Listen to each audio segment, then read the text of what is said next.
The fuck is up, BKV2 Nation? Welcome to episode of welcome to MMA Talk 101, and this is episode 4 or 5, who knows, but by time I know, it'll be on the title of the video. So we are coming at you with UFC 148, yeah, man.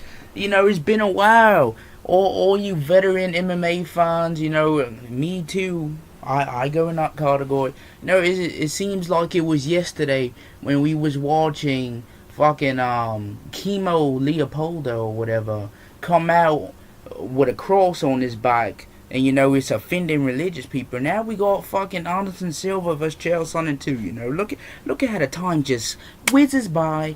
Alright, well that was gay. Alright, look, so we got UFC 148, and it's a pretty lengthy video right now, so I'm just showing you a slideshow right here in the beginning. You know, I'm gonna comment you with the gameplay on UFC 3 like I always do, and I'll just repeat it for you since, you know, I'm getting a little big. You know, I'm averaging 100 views per video, but I repeat it for you guys that's maybe tuning in MMA Talk 101 in this episode.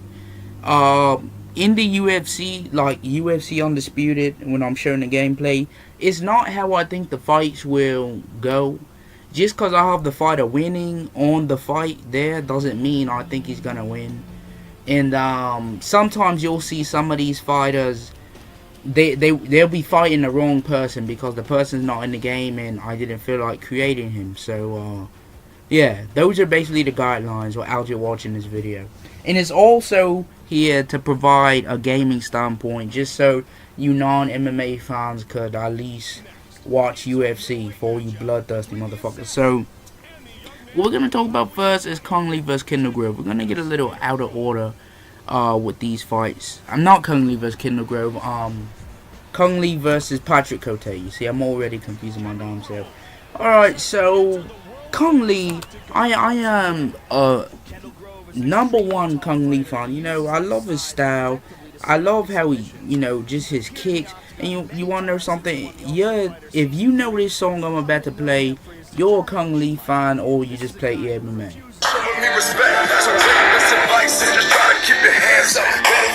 That's the song some rapper named Tony Corleone wrote for Kung Lee for his like walkout song.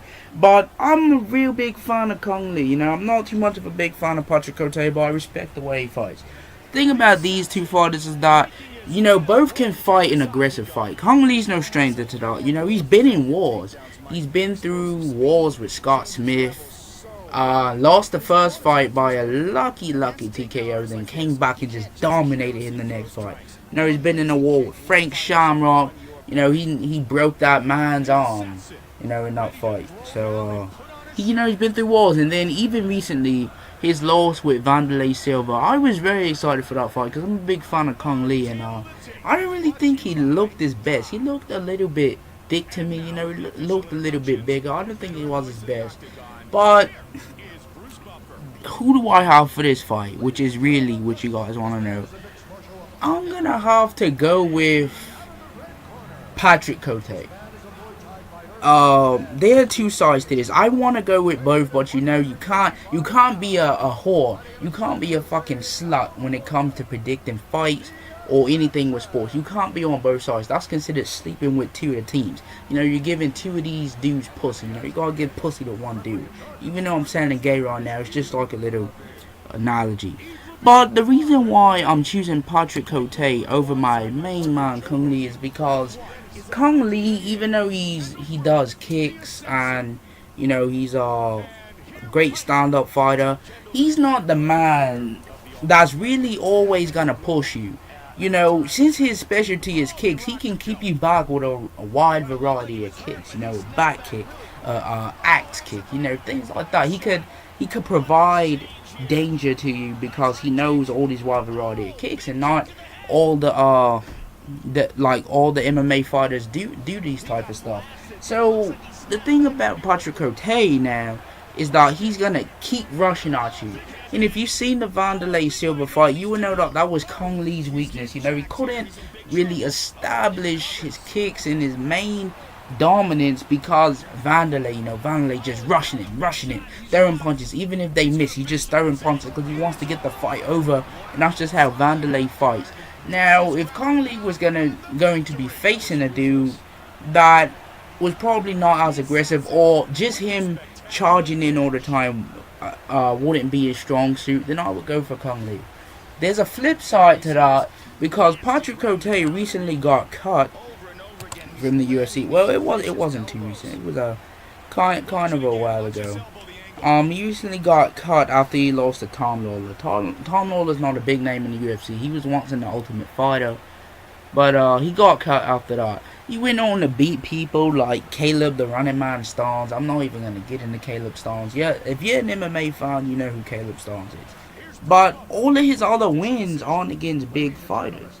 You know, he never really went into Strikeforce either to fight at least moderate competition. So he may have been winning and, you know, accomplished a 4-fight winning streak, but these were the cans, you know, guys that, well, I don't know if they can compete with the UFC, but as it looks like, guys who are not ready for the UFC yet, probably not even ready for Strikeforce, maybe Bellator type competition. So, you know, Patrick Cote is gonna have a little rust form also. He's stepping up, you know, it's a big step up. You go from fighting in the fucking Amazon Forest combat. Now, who the fuck heard of Amazon Forest combat? Whenever I think of that, I think of two motherfuckers fighting in the damn rainforest, tropical rainforest, swinging on vines and shit. But, you know, when you come from that and then you go to the UFC, it's a big step. So Patrick Cote is gonna have a challenge in front of him, and I can't wait to see how the fight plays out. So I'm going to go with Patrick Cote. I don't want to say KO because I just really don't want Conley to get put out, but I have to say Patrick Cote by at least a TKO or decision, split decision. Alright, so Forrest Griffin and Tito motherfucking Ortiz. Now, Tito Ortiz is my favorite light heavyweight of all time. Love Tito. You know, a lot of people may say he's overrated, just like the Chocolate Dale situation. I love Tito, you know, he's got great ground and pound. He established himself back in those days. I hate it when people say they're overrated because they're getting beat by people now. You know, this is just because back, and also people like to say, oh, they didn't fight nobody back then. You want to know something? That argument could be used in a wide array of sports. You could say Michael Jordan wasn't shit because, you know, some of the players on the teams that he played against weren't shit. You could say that Sugar Ray Robinson wasn't shit because when you look at his damn record, you don't even know a damn fighter on that list. But the thing about it is, these people were the shit, or at least considered contenders before we even got into MMA. That's what you have to understand. You know, there's some of you MMA fans out there that just fail to understand that. So I just wanted to put that out there. So, who am I going to put for this fight? I gotta go with my man Tito. You know, I'm a big Tito fan, and I'm not just going with Tito because I'm a big Tito fan. The reason why is because this is Tito's last fight in UFC. Now, when Tito came back off of his loss to, I can't remember, you know, he came back, beat Ryan Bader, rocked him, then put him in the guillotine. Tito was considered somewhat of a contender, but he was considered as somebody that you shouldn't take easy. You know, just cause he's at the end of his career, you should not take him easy. Just look at what he did to Bader. Then he lost to Rashad. Rashad just beasted all over his ribs and shit like that. And now he lost to Rashad, and it was a very dominating loss, very dominating fashion. Why am I going with Tito Ortiz with this fight? Because since this is Tito's last fight, he's going to pull a lot of strings and, you know, fight the way that he probably normally never fought. You know, he's gonna make a lot of decisions that might not be careless, but just do things that he might have never done. So Tito already knows going into this fight that if he wins, you know, there's no title shot, there's no title picture involved. For all about this is for Tito getting the one up over Forrest Griffin. You know, he wants to end his career saying, I avenge my loss. That's what Tito wants to do.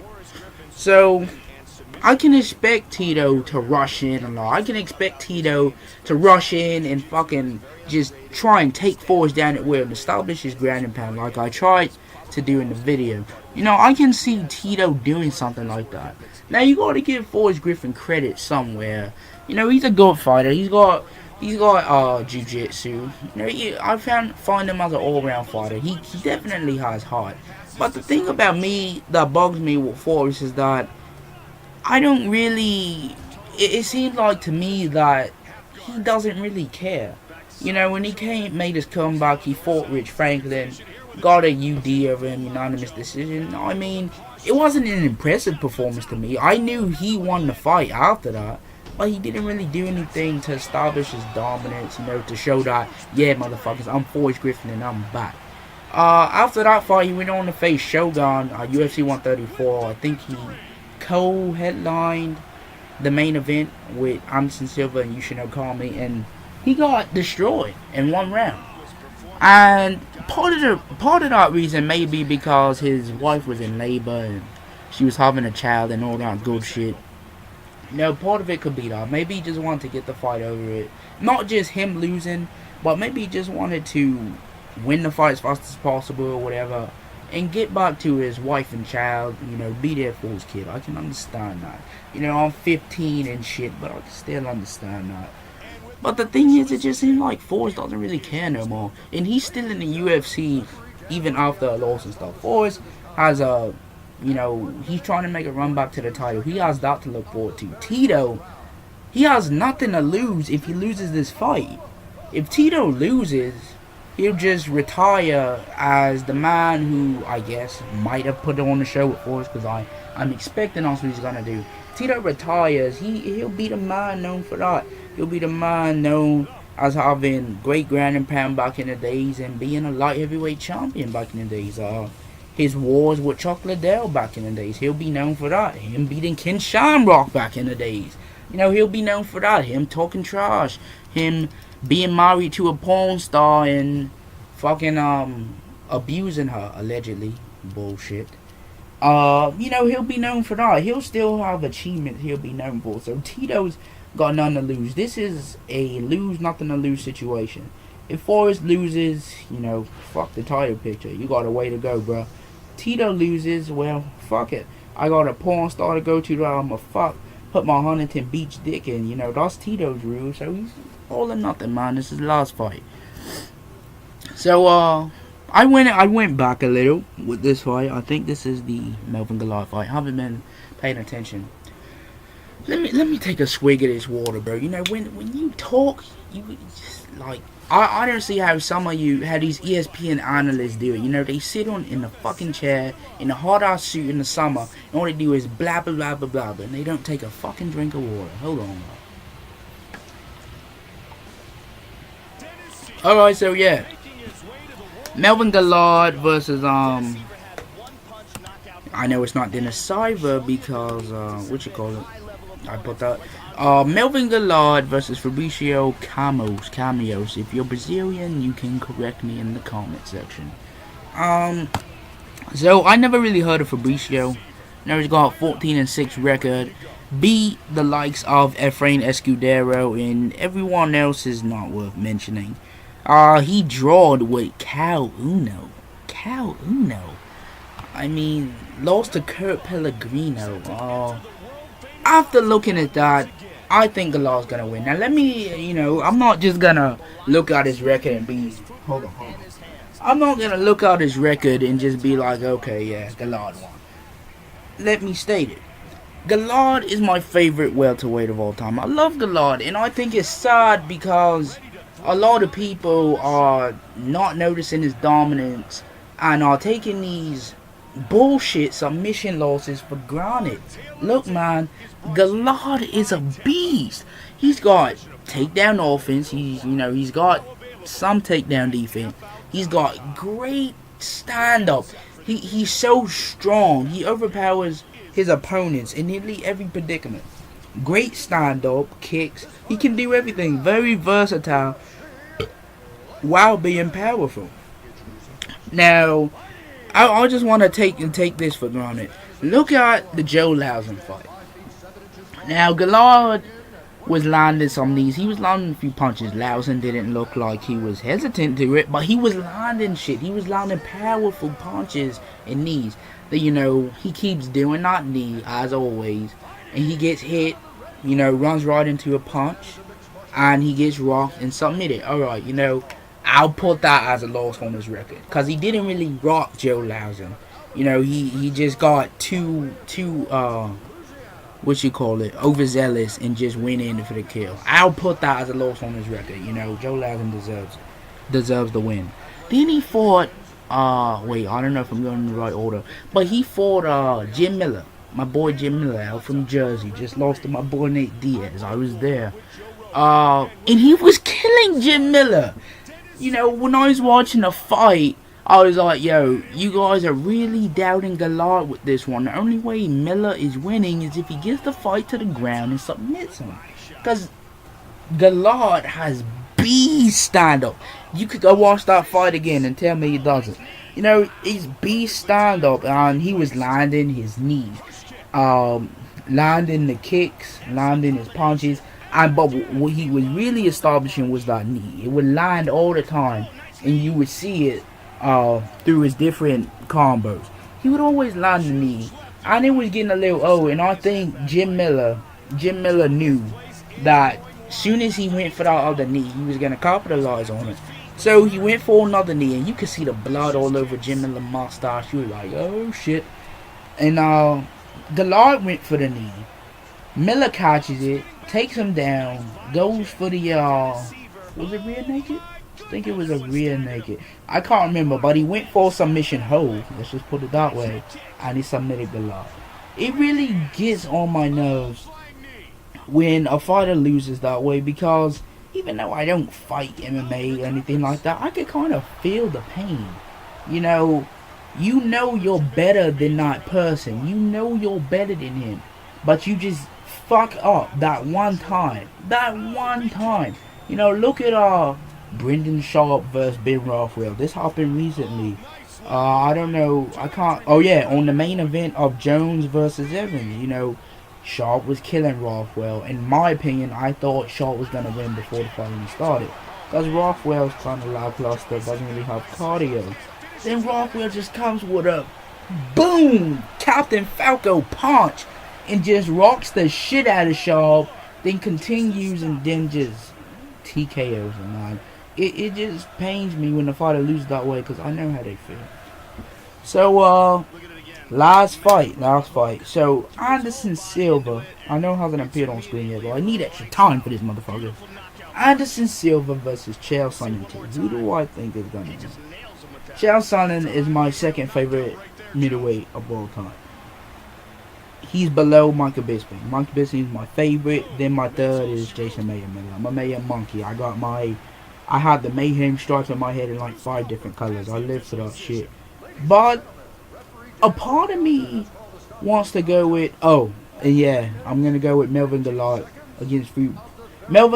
to win against Fabricio Calmos. Even though Fabricio has like a BJJ background and shit, I'm gonna go with Melvin. So with this Anderson Silva one, I'm gonna have to go with Anderson Silva, because Chael basically killed Silva for 4 rounds, but he didn't kill him in a way where you're like, oh yeah, Chael, let's do it. He killed him in like grinding. You know, he may have rocked Silva that once or twice, and he, you know, who knows if Silva was actually sick. Maybe he's just saying that as an excuse. Chael may have done all that, but he didn't. You know, Silva was never on the brink of being TKO'd ever. You know, he was just overpowered on the ground. And could that happen again? Yeah, but Silva's gonna like come stronger because he hates Chael. You know, this is the most we've seen Silva angry. He hates Chael with a passion. So he might just have all his submissions. You know, he already knows what Chael's game plan is. Chael is a wrestler at heart, so he knows that stand up not doing it. You know, he'll overpower him and stand up, but he knows he probably has a fucking game plan already for if he gets taken to the ground, a whole checkbook. So I'm gonna have to go with Silva by TKO in the second or third. That's pretty fair. Anderson Silva. Our tale of the tape is brought to you by Tap Out, an expression of combat known worldwide, now available